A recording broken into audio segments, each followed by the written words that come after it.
Sois le bienvenu sur cette chaîne. Dans cette vidéo, je te propose un petit rock en La tout simple qui sera un merveilleux prétexte au partage de la musique. Si tu as un copain, un batteur, voire un autre bassiste, et puis un chanteur qui nous raconte qu'il a perdu sa carte bleue, tu vas voir, ça va te faire un tube, tu vas t'en régaler. Il nous donnera, ce petit morceau, l'occasion de faire un point d'harmonie sur la construction des accords à 3 sons. Il se trouve que on a 3 accords sous-entendus dans ce rock, et on aura aussi du coup ce prétexte d'aller comprendre ce que sont les accords de puissance qui sont notés 5. Quand tu vois un 5 noté à côté d'un accord, c'est devenu un accord de puissance, et on verra ce que sont ces accords de puissance. 3 accords donc dans la construction de ce morceau, sous-entendu. Premier accord, un La majeur, comme ceci, un Ré et un Mi. Ce sont les accords qui sont sous-entendus. Dans le rock que je viens de te jouer, ils sont devenus des accords de puissance. Alors, parlons de leur construction dans un premier temps. Les accords à 3 sons, comme le nom l'indique, ce sont des accords qui comportent 3 ingrédients pour les fabriquer. J'ai souvent coutume de dire que c'est une recette de pâte à crêpes, les constructions des accords. La note la plus grave que tu joues donne son nom à l'accord. Quand je joue ici un La, la 5e corde à vide, c'est un La. On l'appelle la fondamentale. Les Anglais disent roots. C'est pour te dire à quel point cette note est importante. Et ensuite, pour fabriquer l'accord, j'empile des tierces. Qui dit tierce dit 3. Je vais sauter une note sur 2. Donc je vais partir de mon La, je vais faire La, Si, Do, et là, Do dièse en l'occurrence pour mon accord majeur, Ré et Mi pour faire la quinte. Je mets mon La dans les graves, et si je rencontre mes 2 ingrédients dans la suite de mes notes, eh bien c'est parfait, j'ai mon accord qui est présent.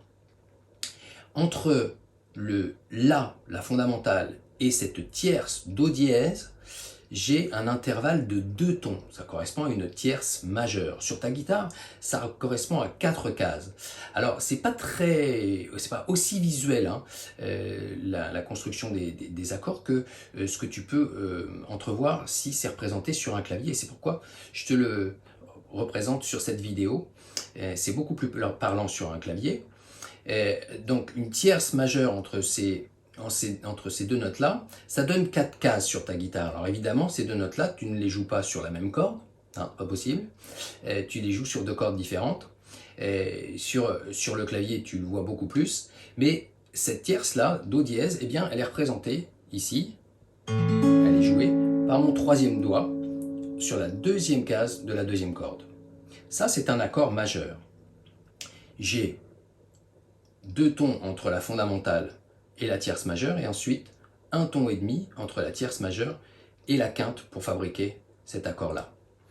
Si je veux en faire un accord de La mineur, eh bien ce Do dièse-là, je le remonte d'un cran pour en faire un Do bécard à son état naturel, et donc la note qui était en 2e case va passer en 1re case, et ça va devenir La mineur, un accord beaucoup plus mélancolique. J'ai simplement descendu ma tierce d'une case d'un demi-ton. Un accord majeur, La majeur et La mineur. Tu as toujours l'intervalle de 3 tons et demi entre ta fondamentale et ta quinte. Ça n'a pas bougé. C'est juste cette note-là qu'on a décalée. Et du coup, on a ici 1 ton et demi et là 2 tons entre la tierce mineure et la quinte. Ça, c'est pour le La. Pour le Ré, cet accord, eh bien, il est construit à partir du Ré, bien entendu, qui sera la 4e corde à vide, Ré, Mi, Fa, dièse, hein, pour obtenir une tierce majeure, Sol et La pour faire la quinte. Ré, Fa dièse, La. Le Fa dièse, tu le retrouves ici, sous ton deuxième doigt. Si je veux en faire un accord mineur, eh bien ce Fa dièse devient Fa bécard, je le descends d'une case, et ça devient Ré mineur. Donc les intervalles restent les mêmes que sur l'accord de La, et ça ne change pas, ta recette de fabrication des accords est immuable. Pour ce qui concerne le Mi, je construis mon accord, le Mi avec cette fondamentale jouée en sixième corde à vide, je vais avoir Mi, Fa, Sol dièse, La et Si pour la quinte. Mon Sol dièse, la tierce majeure, elle est jouée ici, enfin cette note est jouée ici, avec le premier doigt en première case sur la troisième corde. Ça c'est Mi majeur. Si je descends mon Sol dièse, descendre d'un demi-ton pour obtenir une tierce mineure, eh bien j'ai mon Sol dièse qui devient Sol et mon accord qui est devenu un Mi mineur. Hein. Voilà pour la construction des accords à trois sons, qu'ils soient majeurs ou mineurs. Comme je te le disais, dans ce rock, ces accords sont sous-entendus majeurs. Pourquoi sous-entendus? Parce que en fait, les tierces, on va les retirer, on ne va même pas les jouer. Et c'est en cela que les accords deviennent des accords de puissance, puisqu'il n'y a plus de tierces. On joue une fondamentale, une quinte et une fondamentale à l'octave. Je ne me sers pas de cette tierce majeure. Et du coup, plutôt que de mettre le premier doigt et le deuxième doigt sur le manche, je vais faire un petit barré qui sera sur les cordes 4 et 3, et je vais gratter les cordes 5, 4, 3. Mon accord est devenu un La 5, un accord de puissance. Par la suite, je vais jouer des petites notes dans les basses, on va voir ça juste après. Donc ça, c'est le La 5. Mon Ré, avec cette tierce ici jouée par le deuxième doigt, eh bien, de la même façon, va devenir un Ré 5, puisque je ne vais pas utiliser cette première corde et cette tierce. Je ne vais jouer que les cordes 4, 3 et 2. Ça, c'est Ré 5. Mon Mi, je vais lui retirer sa tierce majeure, le Sol dièse, et plutôt que de garder les doigts 2 et 3 sur le manche, je vais faire un barré avec le premier doigt sur les cordes 5 et 4 pour avoir ça. Ça, c'est Mi 5. Bien, voici pour les notions d'harmonie. Maintenant, rentrons dans le vif du sujet concernant ce petit rock. Tu as remarqué que je jouais 2 fois le La 5, mais que je n'ai pas laissé la résonance des cordes se poursuivre. Si je l'avais souhaité, ça aurait donné ça.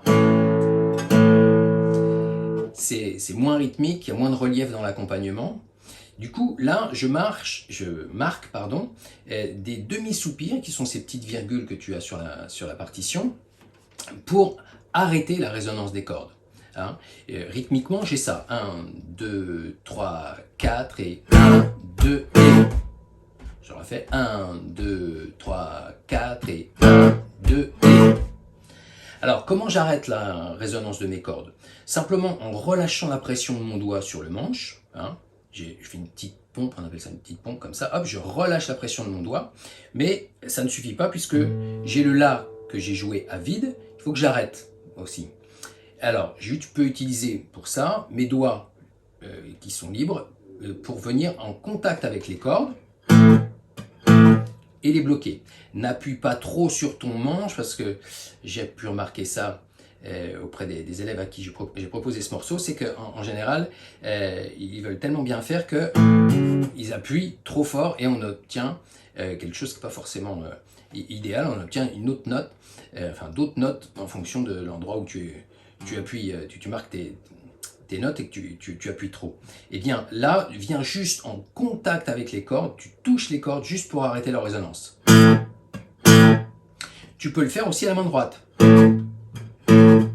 Voire une combinaison des deux. À toi de voir ce qui te semble le plus pratique. Après cette rythmique-là, eh bien, je vais jouer 2 notes qui sont un Mi et un sol. Et ce sol-là, je vais lui faire un petit bend, un petit tiré de corde d'un quart de ton.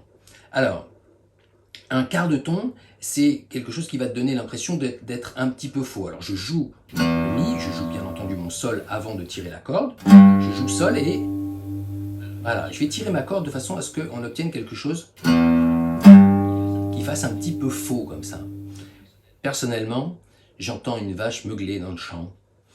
Et ce petit côté bucolique, alors s'il est personnel, c'est pas forcément peut-être ton impression, mais en tout cas, il faudra malgré tout, si tu l'obtiens, que tu ne t'y arrêtes pas, il n'y a pas de pause kebab à cet endroit-là, tu enchaînes directement sur la rythmique, hein, ça va te faire ça.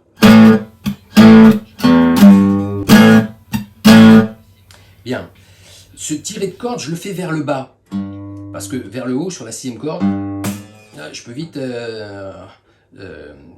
finir dans le bac à sable, hein, c'est pas pratique vers le haut. Vers le bas, sur la 6e corde, c'est plus approprié.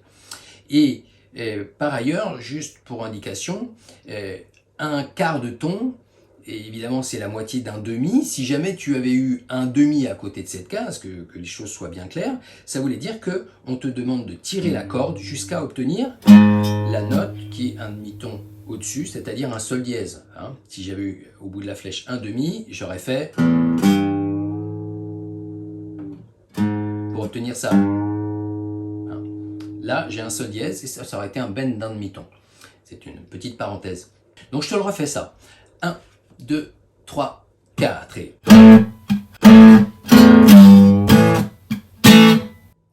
À la fin de la 2e mesure, tu as marqué un petit rectangle, ça s'appelle une demi-pause, donc 2 temps de silence. Marque bien les figures de silence pour donner du relief à ton accompagnement.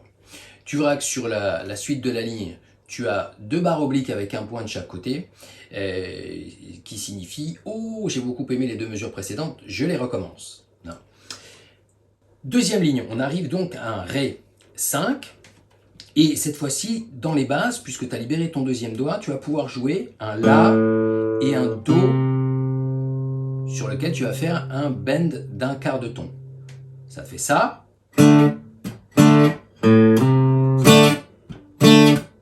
La rythmique est la même. Pour la suite de la ligne, eh ben tu l'as déjà vu, c'est le début du morceau. Le La, je te le joue.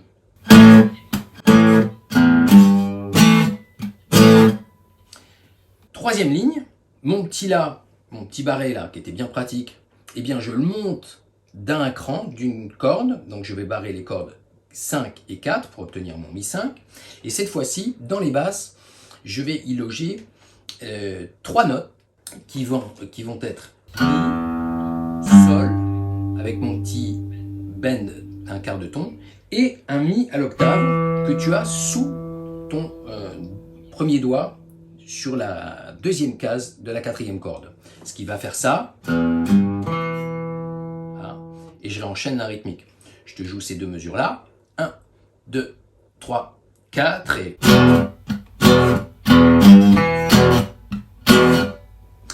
Et pour finir le morceau, je repars sur La, mais on va faire une petite relance sur le 5e degré du La, en l'occurrence un Mi 7, sur lequel on va faire un petit glissé. Je te le joue et puis on en parle. 1, 2, 3, 4 et...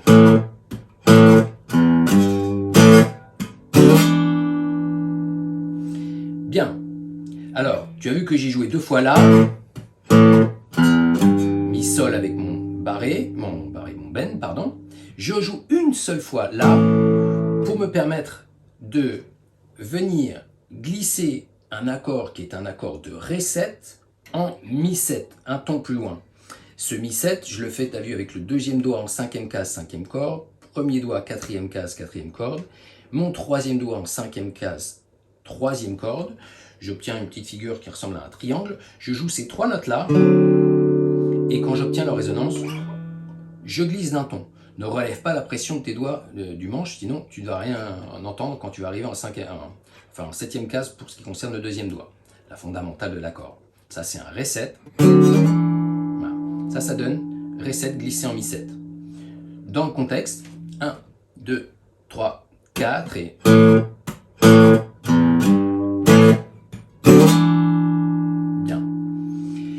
Ce rock est comme je te le disais, un prétexte au partage de la musique. Tu peux le faire tourner autant de fois que tu veux.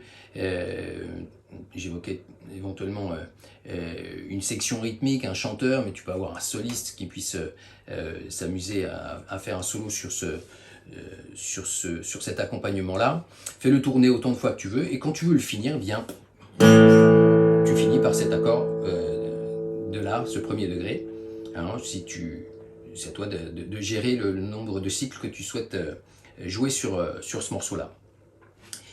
Tu as vu que j'utilisais un médiator et tout vers le bas. Bon, c'est très simple, les sens de battement, là, c'est pas se compliquer la tâche. Tout vers le bas. Si tu as envie de jouer au doigt et que tu préfères ce que tu obtiens au doigt, ne t'en prive pas. Hein. Là, je joue sur une guitare folk, tu as vu, elle n'est même pas branchée. Ça marche très très bien aussi sur une guitare classique nylon. C'est vrai que dans un contexte rock, si tu as une guitare électrique, éventuellement un ampli sur lequel tu y mis un petit peu de saturation, ça donne tout autre chose, et je vais t'en faire l'illustration puisque j'ai une guitare à côté de moi pour te montrer ce que ça donne avec ce matériel-là. N'oublie pas que tu as à ta disposition quelque chose de simple et d'efficace. Rien ne t'empêche évidemment de travailler en morcelant pour autant ton travail par mesure ou par cycle de mesure, pour bien intégrer cette structure universelle de 12 mesures aussi. Je prends ma guitare électrique, je te donne rendez-vous tout de suite pour te montrer ce que ça donne. Voici donc ce petit rock sur une guitare électrique.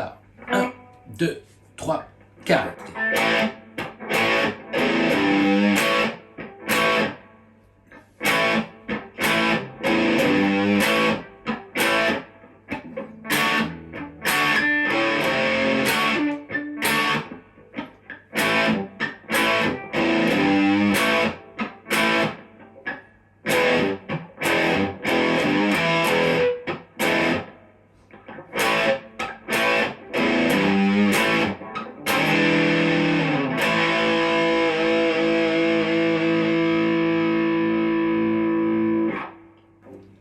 Et oui, le caractère rock énergique du morceau, il est un peu plus mis en valeur avec ce type de matériel. En tout cas, que ce soit sur une guitare acoustique ou sur une guitare électrique, profite bien de ce morceau pour partager la musique avec des copains. Il peut être aussi un support pour toi pour travailler l'improvisation qui me donnera lieu à quelques vidéos futures. À très bientôt pour d'autres aventures.